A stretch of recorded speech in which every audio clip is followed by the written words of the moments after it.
ATM व्यवहार अधिक सुरक्षित करण्यासाठी reserve bank of India facial recognition तंत्रज्ञान लागू करण्याच्या दिशेने पावले उचलत असल्याची माहिती समोर आली आहे.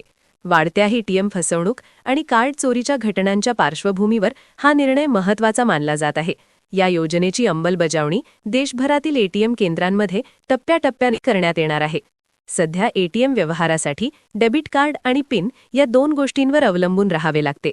मात्र कार्ड चोरी किंवा पिनची माहिती मिळाल्यास आर्थिक नुकसान होण्याचा धोका कायम असतो.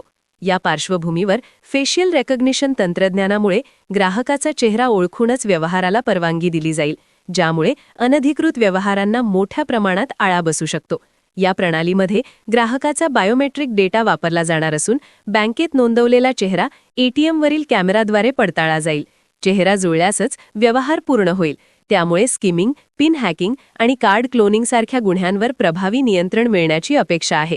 या बदलामुळे ग्राहकांना अधिक सुरक्षिततेचा अनुभव मिळणार असला तरी ग्रामीण भागात किंवा तंत्रज्ञानाबाबत कमी माहिती असलेल्या नागरिकांसाठी सुरुवातीला काही अडचणी येऊ शकतात. त्यामुळे बँकांकडून जनजागृती आणि मार्गदर्शन आवश्यक ठरणार आहे.